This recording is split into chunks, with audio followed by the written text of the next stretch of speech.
Let me turn this down a little bit.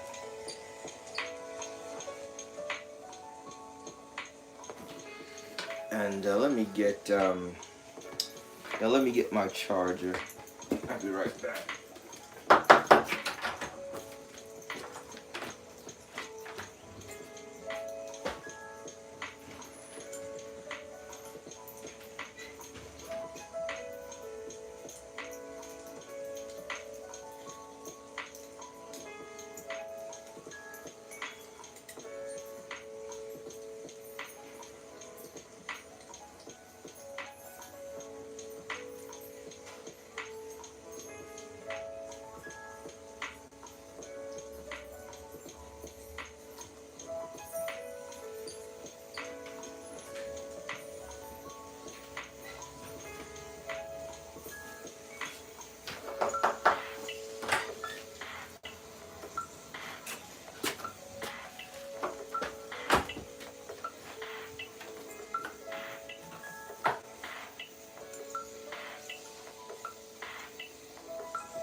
Okay, that should be good.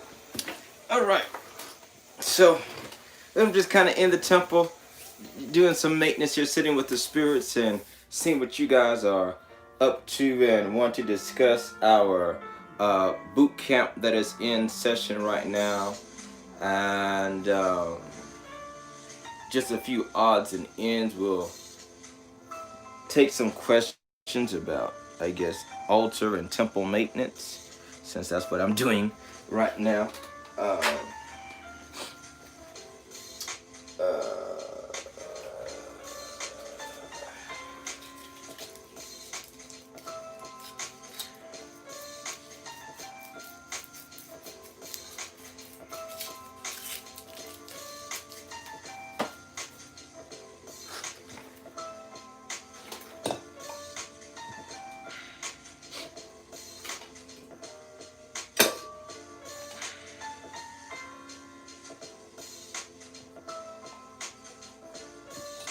Sometimes we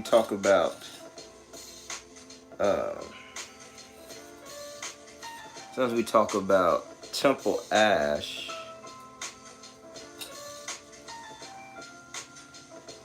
and what we mean by that is that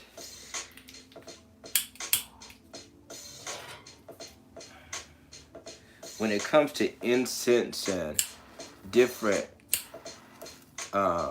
spiritual medicines that you might burn in your temple, we keep the ashes of them.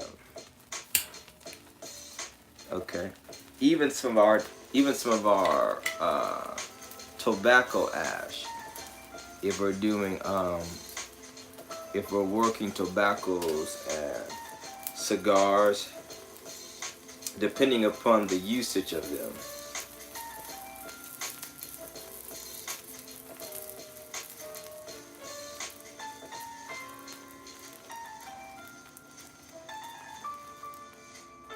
Now I like these ring charcoal with the holes in the middle of them.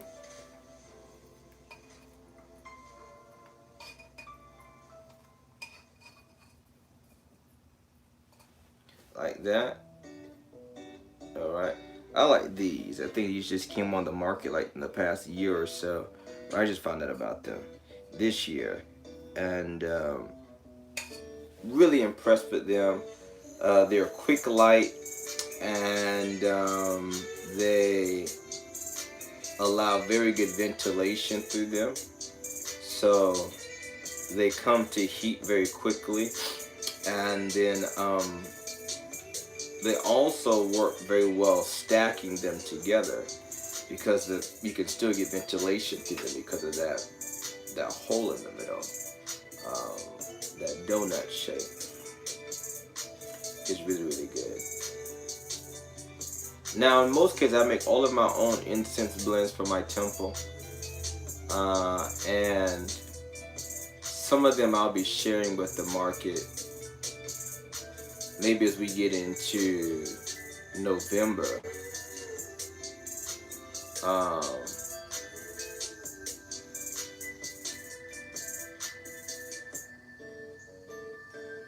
I think I might share some different incense blends. And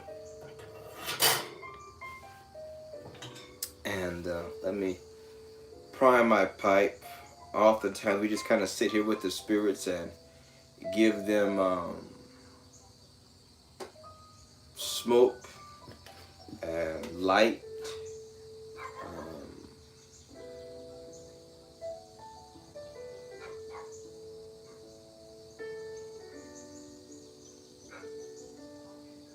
And you know, sometimes it's not just about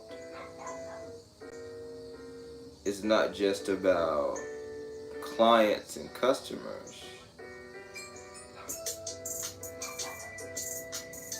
It's also about your own spiritual maturity and elevation, and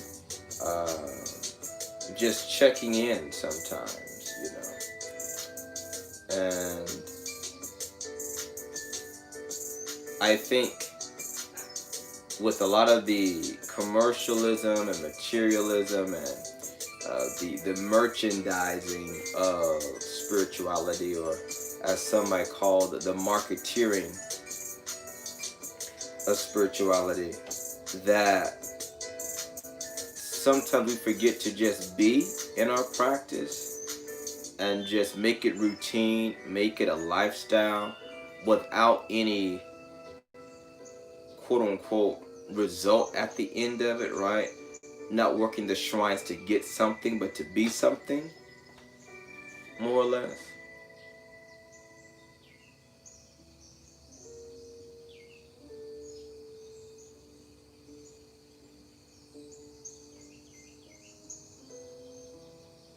You know, a lot of great revelations, insights come to me just sitting with my spirits and talking with them. You know, as you begin to build, or I'll speak for myself, as I have built a certain caliber relationship with my spirits, then there are things that I don't necessarily have to put my hand to for them to move on it, or for them to advise me about it.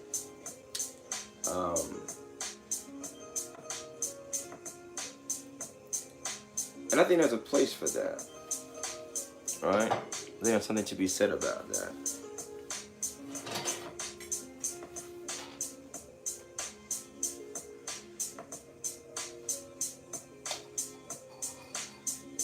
They're kind of in, you know, they're kind of in their vacation time, as many of you know.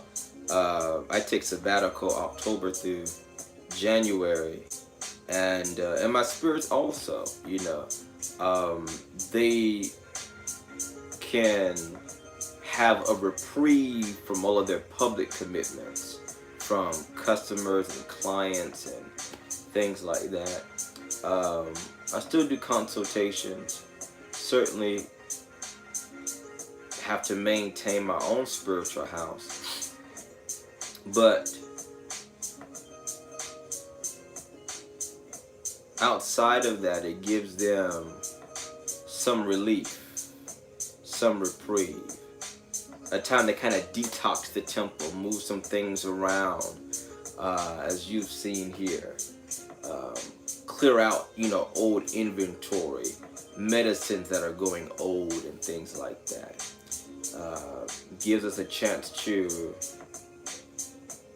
reflect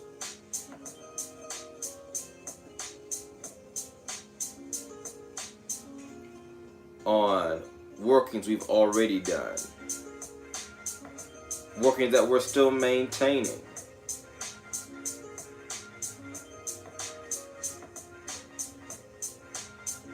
You know.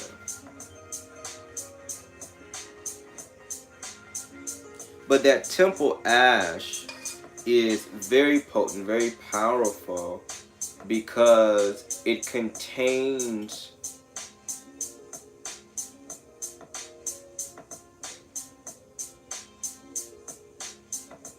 a synergy,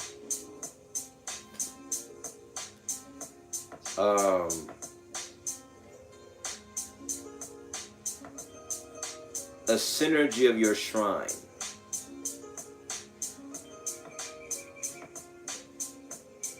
And there's something to be said about ash as powder, right?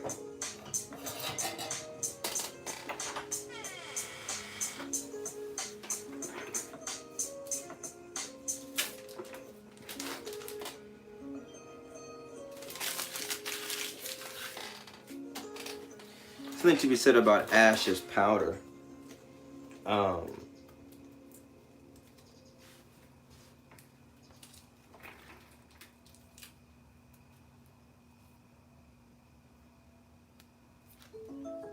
To celebrate State Farm's surprisingly great rates, we gave the song surprisingly great lyrics. Here we go. It's so cheap.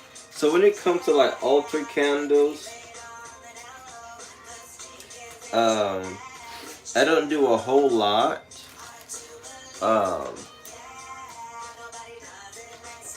You know, just like candles for the altar. You know, 7-day candles. I kind of go through, I guess, regular protocols. You know, you trim the wick. And the way that I trim my wick when I first buy them is I will set my scissors flat against the glass and pull the wick up. And so any wick that, you know, is excess from the glass, that's the part that gets snipped. So it becomes, so the wick becomes flush with the lip of the glass candle. That's kind of how I do it. And then I rub them down with a spiritual cologne, okay, that has a little bit of honey in it.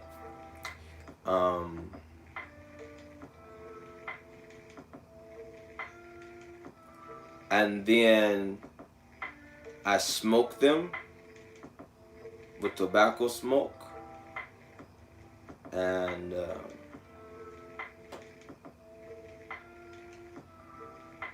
say a general prayer over them, a general prayer of consecration, and then I would do individual prayers for the candles that are going to go on certain shrines. So, for example,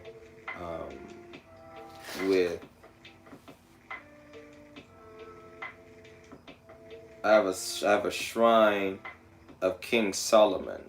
So then there will be a general prayer for all the candles, and then there will be a specific prayer, invocation if you will, for the candles that are going to sit and illuminate that particular shrine. I do that for all of them.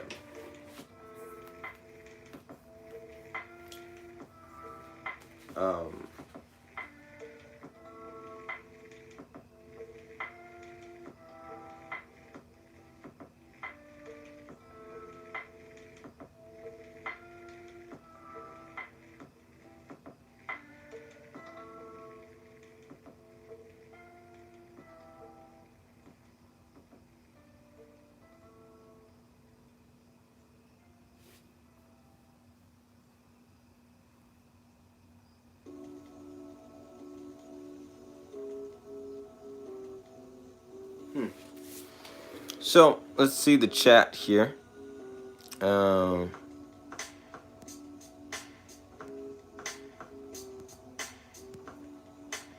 Let's see here. I think that's Debbie. I see Ann. I see Ronnie. Hey there. What's going on, Antonio?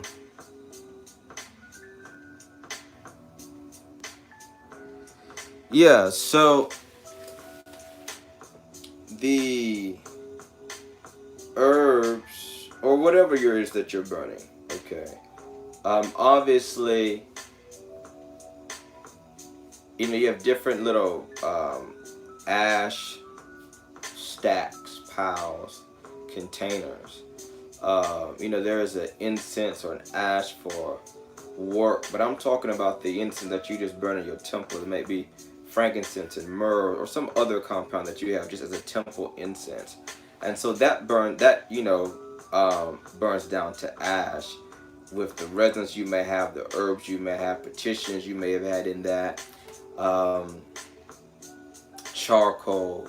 And so what we do is every so often we'll take that, sift it, okay, no doubt you'll have clumps of this and pieces of that left over, and then we grind that down in mortar and pestle, right, and reincorporate that and keep that cycle going, right, and that also becomes a type of temple powder, right, and this can be used in a number of ways, this temple ash, because it represents the egregore of your temple. So there is a ritual where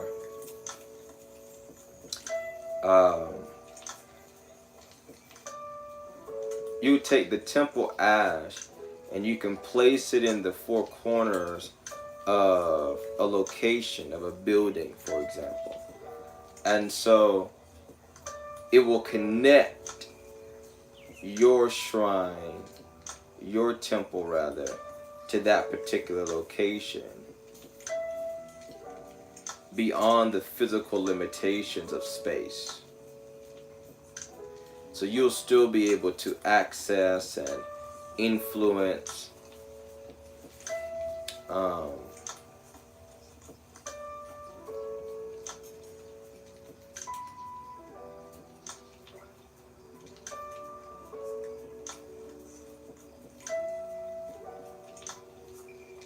that location.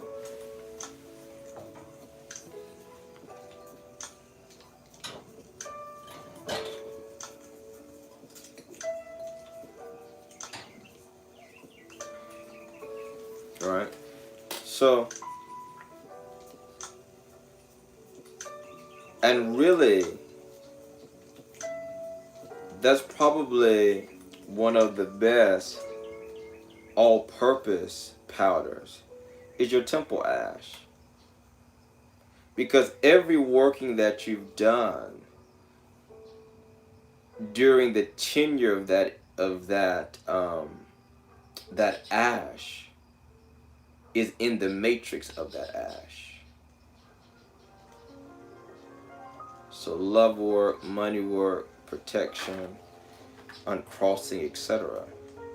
So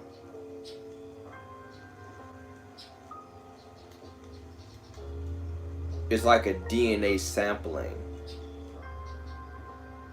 you know, and you never let all the ash go, right? There's always some left over that you then add into the next batch, right? Normally I keep about a spoonful that I'll preserve into the next batch, and then on and on and on. So there's always this linking, there's always this lineage of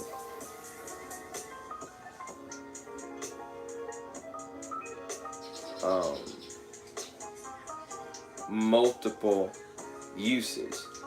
And like I said, like any other powder, really, you can take that ash and mix it with an oil of your choice, condition or otherwise, and use that to draw signatures, right? Make like a paste out of it.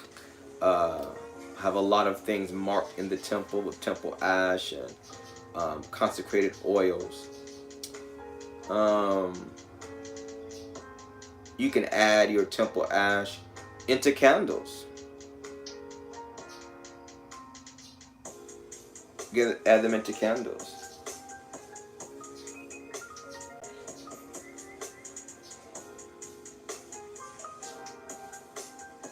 As a base powder for other things.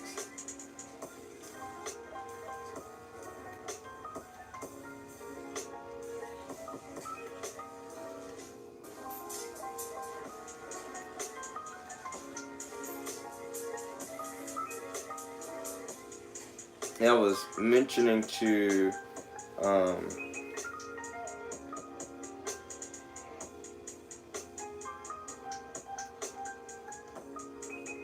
a client of mine, consultation I did, I think it was yesterday, and they were given a bath to take. And I had brought this, I had mentioned something about this, or I should say somebody brought this up in a Hoodoo Bible study session that we did a few months ago about baths.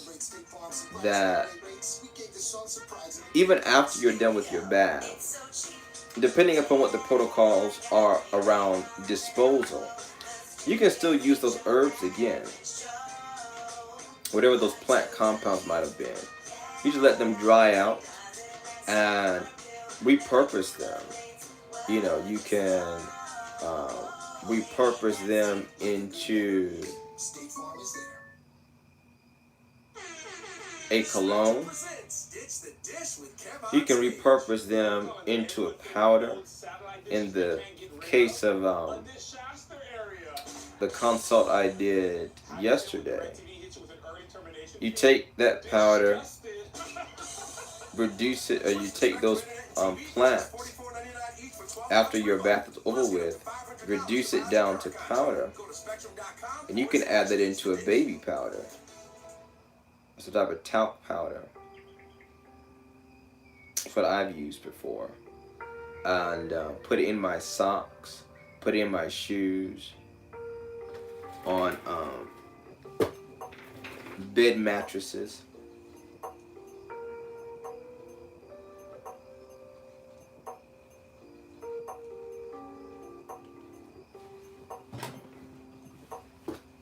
Right?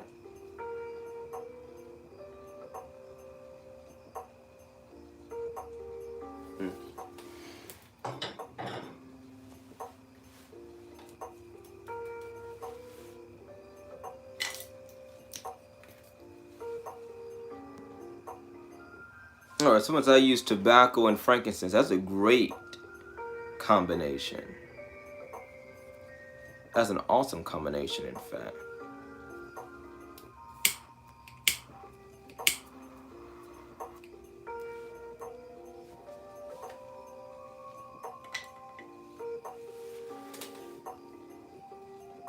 So we give, how would you add the leftover herbs to a cologne? So, because it's done through because you took a bath with them, you can't make an oil out of that. I mean, you could technically, but your mileage may vary. I haven't done it.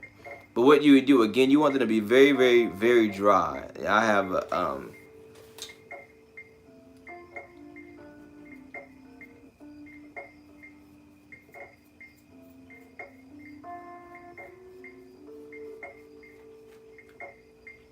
we're doing this to offer smoke to the spirits of the shrine, which works very good in consultations with the spirits, because I was telling my god kids about this during the school year, while the mystery school was still in session. And you want the atmosphere charged, right? So we spray rum, we've got incense, we've got the smoke of herbs, we're giving them smoke. We've got candles lit. You've got, you know, different spiritual mirrors and seeing stones fixed. And so, in other words, different speculums. So the spirits can interact with us and show us things and respond to us through different stimuli. But you would take the herbs, have them very, very dry, and then steep that into an alcohol.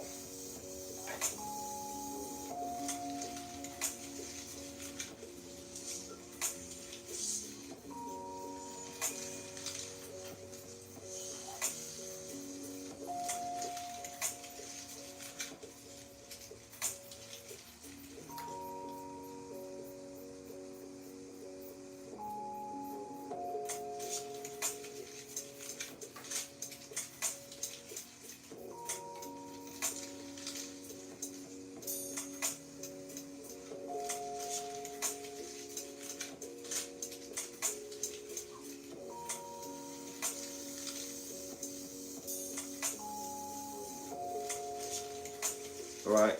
And so that should begin to pull out and extract some of the volatile essences still left in the plant that weren't picked up or extracted out by water.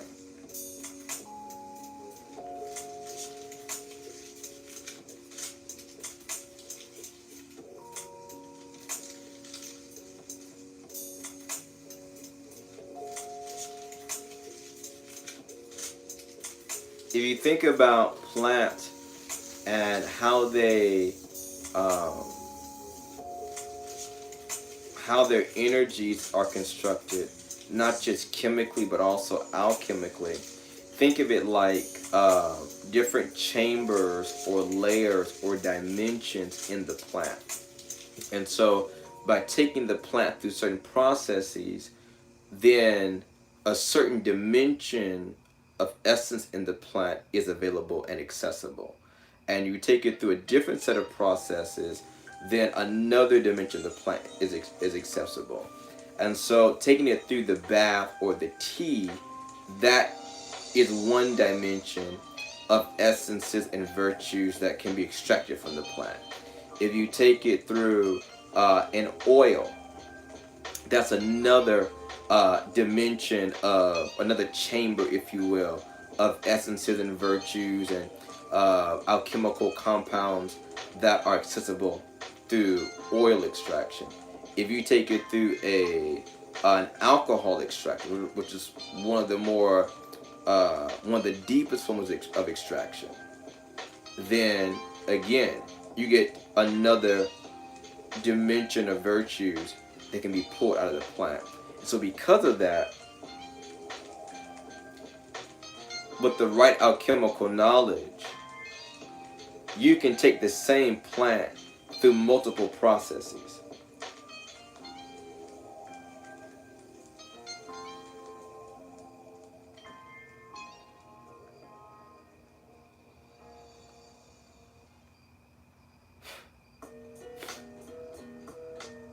Right?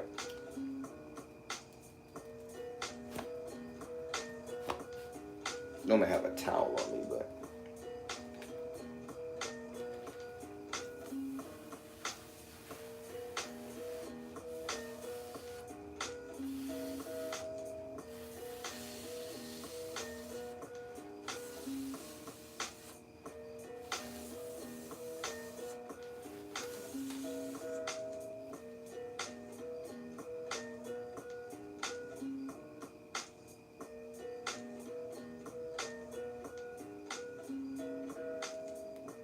not only that, but the blowing of smoke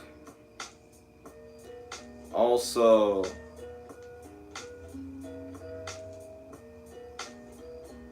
puts you in a certain state of mind.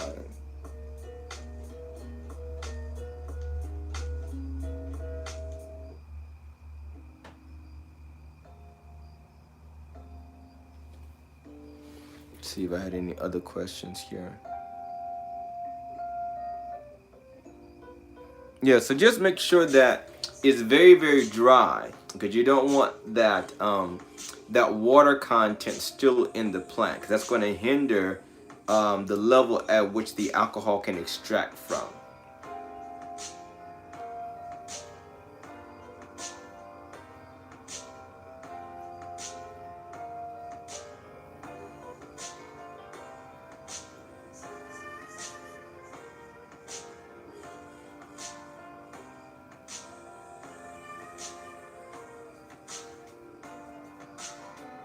Yeah, no problem.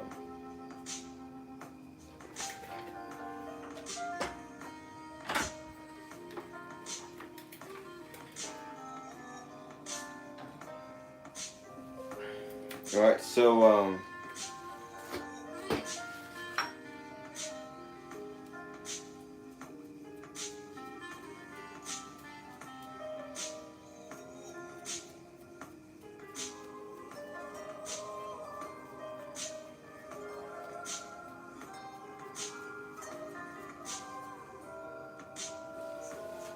so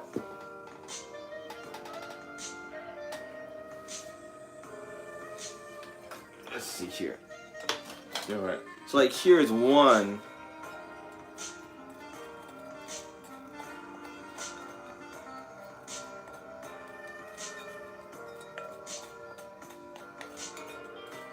All right, that's one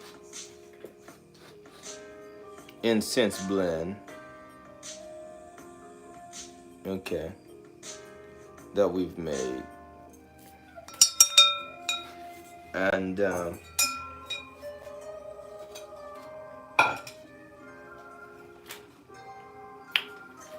here is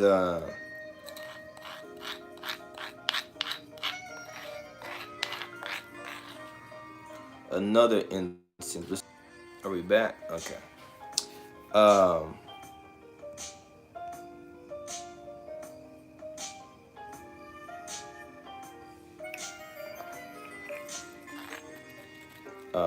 Here's another incense blend. Okay, that we make for the temple. And all of these have different components and constituents. Sometimes, sometimes the incense is so powerful, right? Because incense is prayer. Revelation chapter 5, Revelation chapter 8 talks about the relationship between incense and prayer. And so, let me speak for me. Okay, incense is like prayer for me and in my tradition. And so I can shift the mood of the shrine based upon what incense I burn. And so a change of incense can alert the spirits we're about to move in a different direction. It can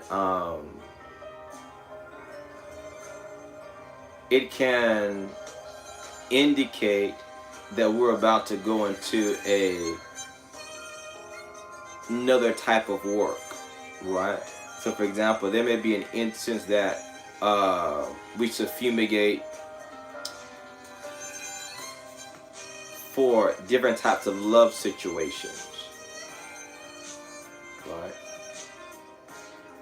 And what that allows us to do is to rarefy the actual physical environment on an atmospheric level and make it a lot easier to access that vibration that'll be needed for the work at hand, right? So if there's a lot of talk right now about the thinning of the veil and things like that. Well, that's what incense is. Incense and smoke in general, it gives tangibility to that veil.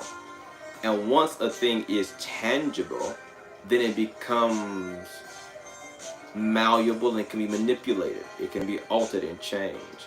And so once the veil becomes present, we can then rend the veil, right?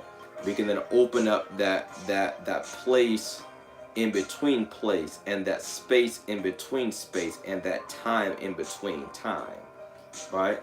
That's the You know, incense is very powerful in the way it forms that wormhole, if you will, right? Because there's always environment, there's always atmosphere anywhere in the world. And so by changing one atmosphere here, I have access to another atmosphere anywhere in the world, right? And so to affect a person, to affect a place, I can simply just change the incense, the fumigations. And this is why when you look at some of the ceremonial, Solomonic, some of the grimoire-based traditions, incense is so paramount because you're accessing other dimensions, you're accessing other realms of reality whose atmospheres are different, right? I mean, you think about it. I mean, just scientifically, the atmosphere of Neptune is very different than the atmosphere of the Earth, and very different than the atmosphere of the Moon or the atmosphere of the Sun, right? And so therefore, the beings, the entities, the energies that occupy those spheres are also going to be different, and they're going to be used to a different type of atmosphere, right? So I want to interact with an entity, a spirit from a certain sphere, then I want to make sure that wherever I am invoking them to is similar. It is what can we say? It is conducive, right, for them to move very easily from one sphere to another. Okay, and that's one of the major reasons why incense is so powerful in the grimoire tradition, because you want your environment to be as similar in texture, as similar in an energetic texture, that is, that's similar in vibration as the sphere from which you're calling those beings, right? So, you know, as I said before,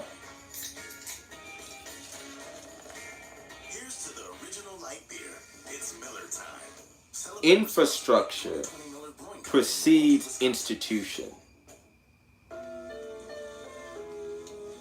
Somebody put that in the chat. Infrastructure before institution. Infrastructure before institution. This is a powerful esoteric principle.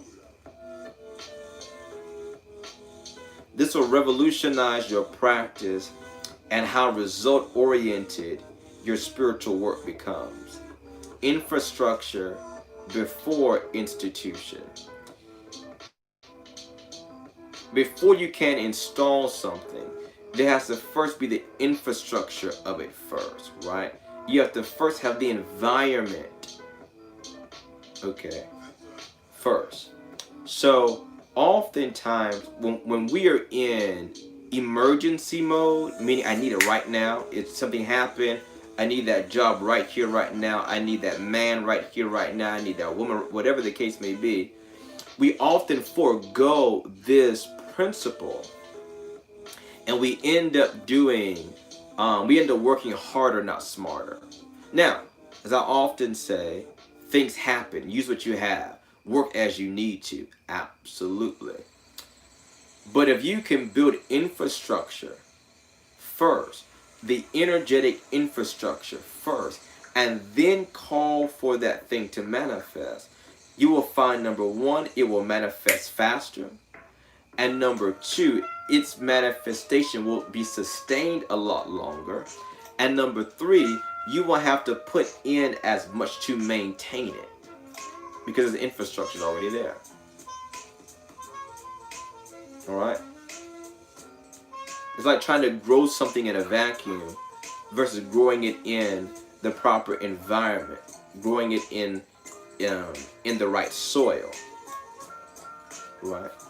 So incense creates an energetic infrastructure. It adjusts, it changes, it alters the texture, the climate of your temple.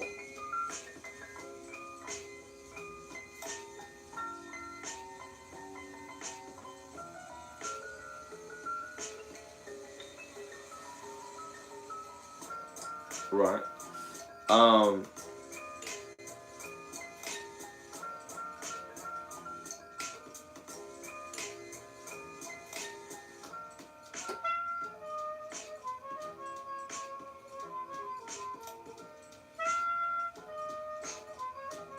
Yeah. Let's see here. Right. Infrastructure before institution. Okay. When I'm doing consults with people and they're, you know, awaiting some wonder to be worked on their behalf, they are awaiting miracles to manifest. We want to make sure that they have the infrastructure in place for that. So this is one reason why in my particular practice, you know, I have a saying, I have a motto, really, that it relates when it relates to clients, that there's no such thing as the client does nothing. I don't adopt that, you know, let me just throw money at Doc and sit back and wait for the results. No. There are going to be some instructions. There are going to be some activities. There is going to be some requirements that the client does on their end. Why? To create infrastructure. Right? My job on my end is for my shrine to create the institution of what we want. But on their side, they need to create the infrastructure for what they want.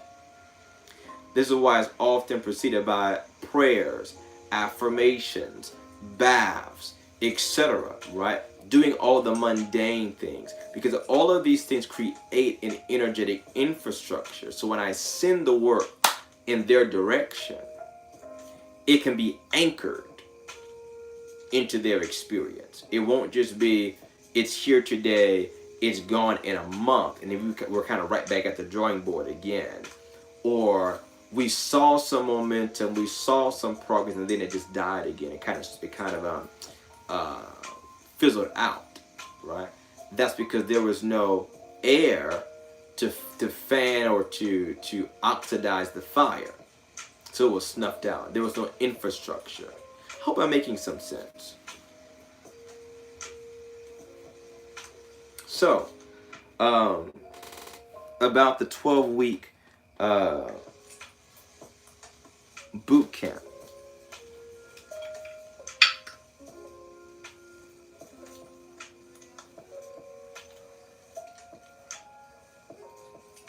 Like I'm looking at some incense here. And but there I've got, you know, incense in here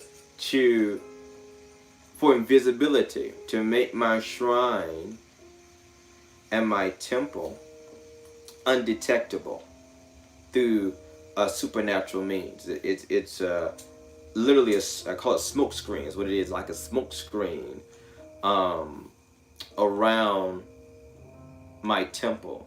So as I'm working, you can't detect where it's coming from. You can't pick up on the traces.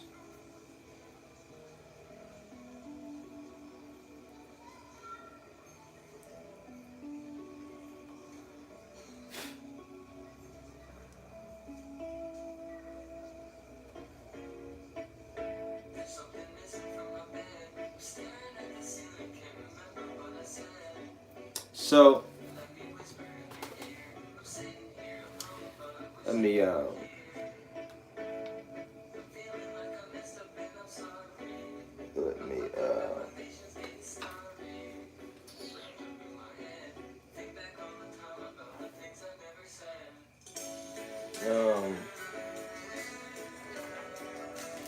What is this?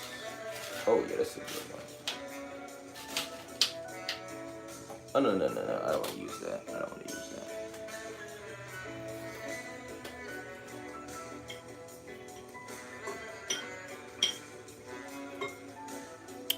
What's this?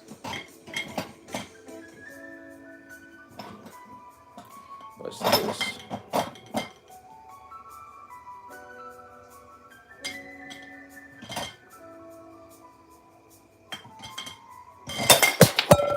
Oof.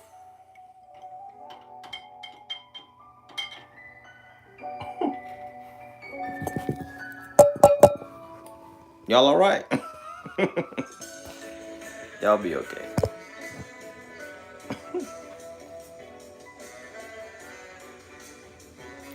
I'm all right, Doc. Got a little concussion.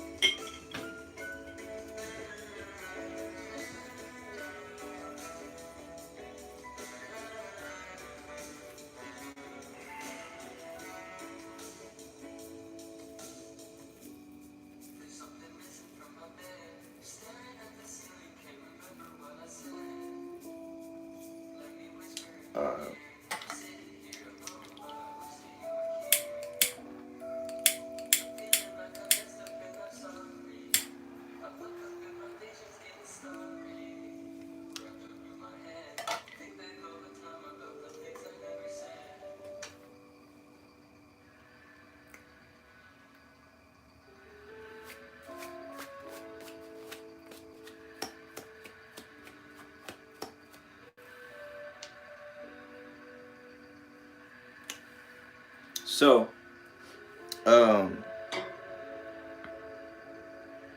the Prophetic Bootcamp. Healthy shakes replenish your body. What the day took away.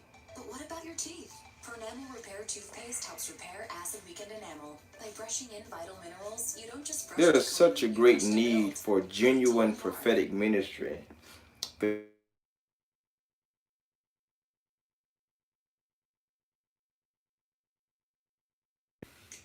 Whew, it's been a long day. Drive safe and save. My discount is locked, but my rates like that. They're great like that. Drive safe like that. I save like that. My claims like that. Got Jake like that. Straight up facts, great race. Straight up facts, great race. Like a good neighbor, State Farm is there. There's such a great need for prophetic ministry right now. Even in the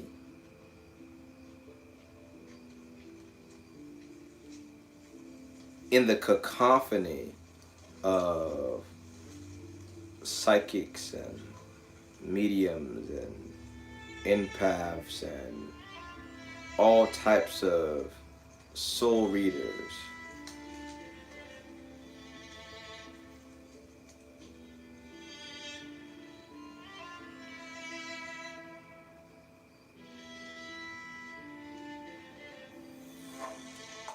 the genuine prophetic ministry is so necessary.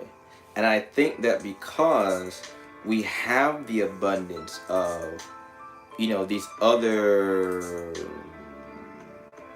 intuitive arts, we'll call it, at our disposal in the marketplace, online, in social media, and it's really become infused into our culture.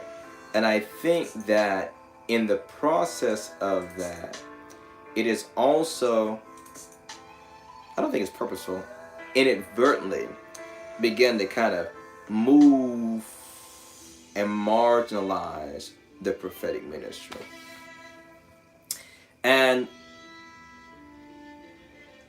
some of it is the fault of prophets. Some of it is the fault of prophetic people. Some of it is the chickens coming home to roost on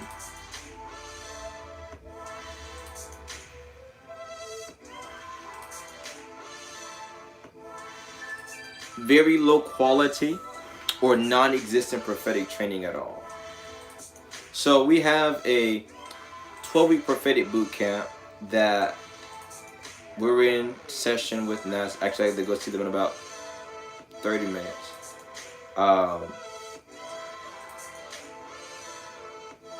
For people who, since they are prophetic and want to get into a space where they can be trained and taught how to flush out those prophetic gifts, those prophetic faculties and senses. What I think is so pivotal I want to convey is that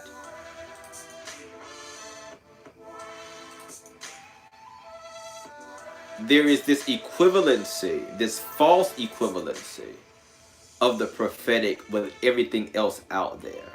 And it has lost its distinction. It has lost its uniqueness. It's kind of been overlooked. It's kind of been marginalized. It's kind of been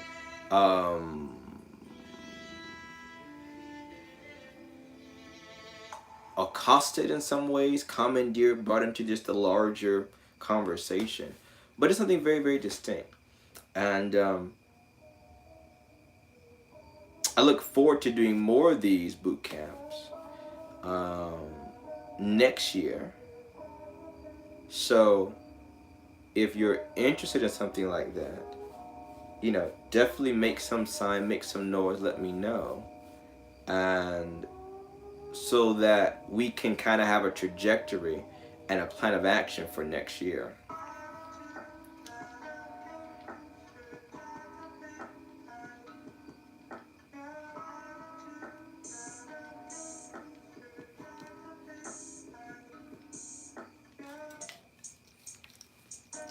Right? Why am I not seeing these questions come up unless I click on this thing? How would you know if one is a prophet or is prophetic? This is a great question.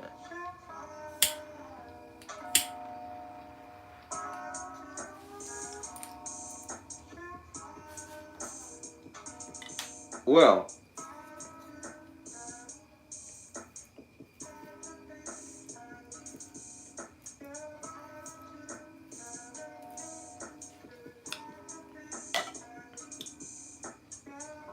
the prophetic people are engineered differently, right? Because literally in their makeup is the God coding to hear the voice of God. And the reason why I really want to bring this up, even in the context and in the space of other spiritualists and spiritual practices, is for that demarcation, is for that distinction. In the sense that there is a very different set of faculties necessary and needed to hear the voice of God. And I think that there is this assumption, we'll call it that, that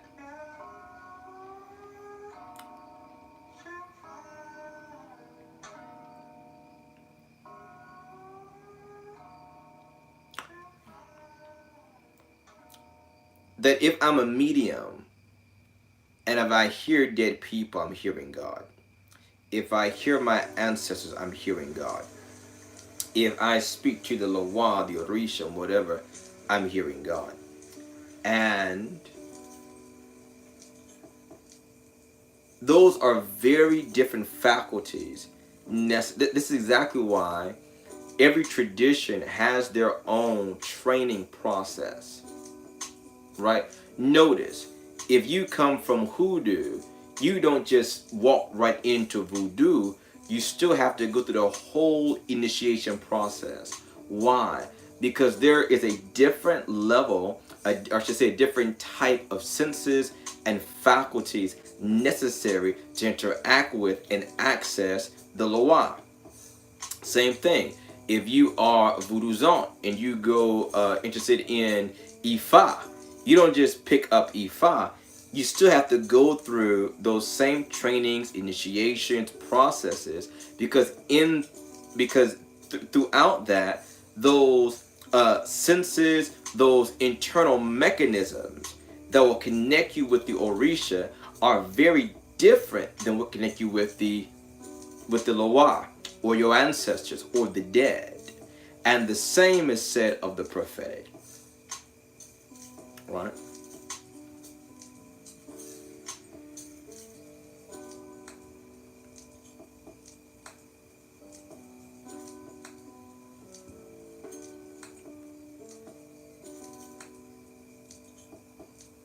So I know that might be a wow moment for some people, because it hasn't actually been spoken out loud. We just kind of assume these things.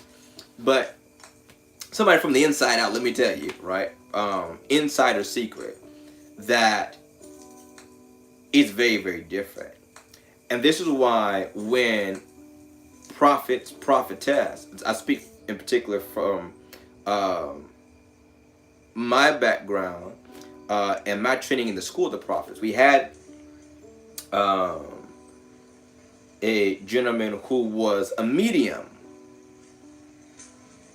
Okay. And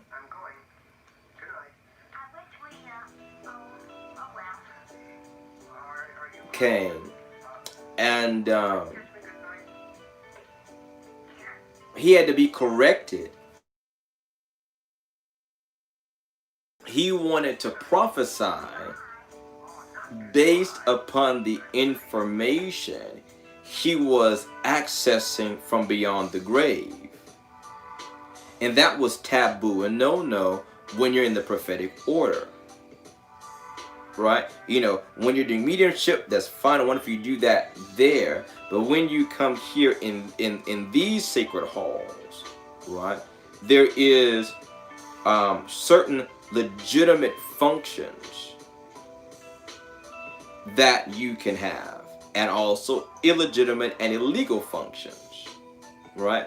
Not saying that one is this over the other, whatever, but as I said, there's a time and a place for everything, right? And so where does this come into play? And I'm gonna let you guys go because I'm already here at 2 minutes.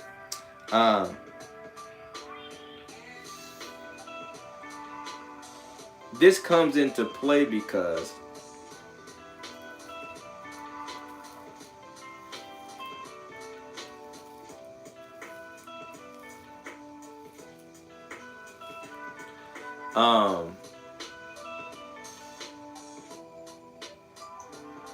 I lost my train of thought there. Oh, this comes into play in the big conversation of divination and prophecy, and that the two are not the same. What? Yes, the two are not the same. Prophecy and divination are different, and this is why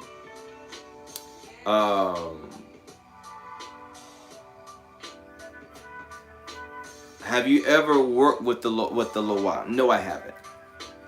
No, I have not.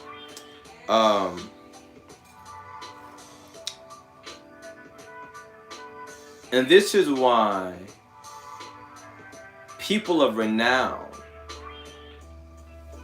they will have on their council of advisors diviners and astrologers and whatever, and also prophets. Or you find this wonderfully stated in the book of Daniel, I want to say chapter 4, and it talks about, I think about verse 8, it says, and at last Daniel was called, the prophet was called.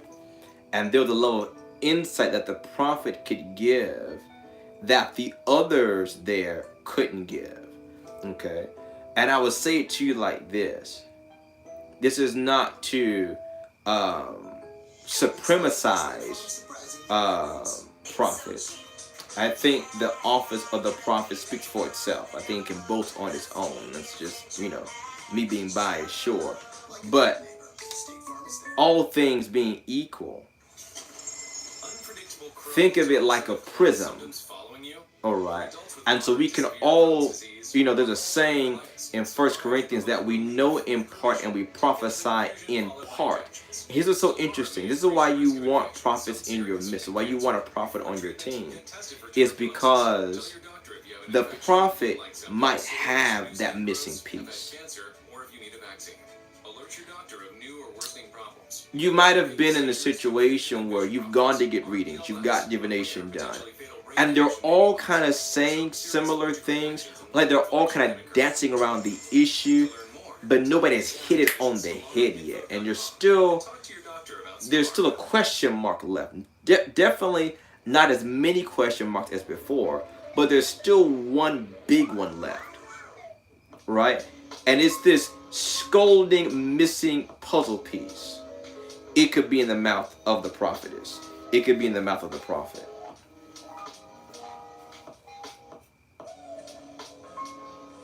All right.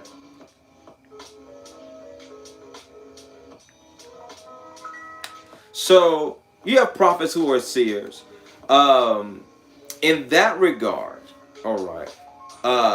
Seer to prophet and back again, right?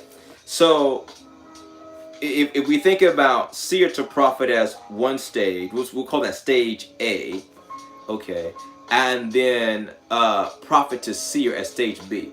Not necessarily in chronological order, just different subject matters here. This is if you were to hear this in vernacular, okay. Seer to prophet would speak of an individual that is freelance, right? 1 Samuel 9:9. Before they were called prophets, they were first called seers. All right. So if you had any type of prophetic gifting before you had consecrated, sanctified, demarked that as something specific, you would be a freelancer, freelance agent. You'd be a seer. All right. Once that gift had gone through process, okay, and it had been deemed that that person had a call, a vocation, if you will, a career in the prophetic office, then they'd be ordained to the prophetic office. All right. And one of the departments, one of the offices they can stand in is as a seer. Meaning in that case, we're talking about part B now, that they are primarily seeing prophets. Dreams and visions are the primary way that they receive revelation. Okay, for example, I'm a seeing prophet. Right? The primary way that I interact with heavenly data and correspondence is through visions.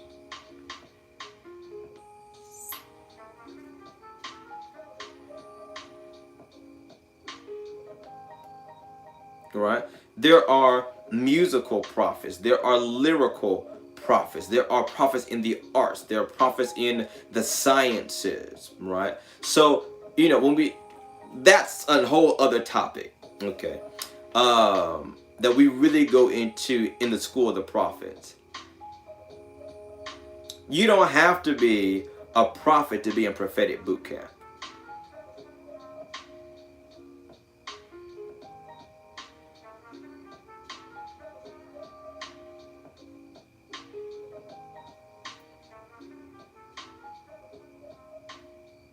You might have the gift of prophecy. You might be an oracle or a prophesier that needs some fundamentals laid out. Or maybe, you're past fundamentals, but you just need a refresher in some areas, right? We need to be challenged. We need to be activated. We don't want our gifts to get boring and stale and rudiment. Maybe if you only have one or two ways that you are used to, or that you are familiar with, or that you are comfortable, okay, with, then we need to get you out of that, right? We need to break you out of that comfortability. We want to get you on the cutting edge again. And so the prophetic boot camp gives you literally hundreds of ways to not only hear from heaven, hear the voice of God, but also prophesy accurately. Okay, so at the end of the boot camp, you will have under your belt over 100 different ways for you to communicate with heaven and for heaven to communicate through and to you. Right. So I'm going to knock off here. I'm going to go pick up something to eat, get something to eat rather, and hop into our boot camp tonight. I hope this was edifying for some of you. We rambled a lot. It's been a while since I've come on YouTube. I promised that I would, and I'm going to get back into that. I wasn't feeling like it. I'm not going to lie. I was tired, but I wanted to make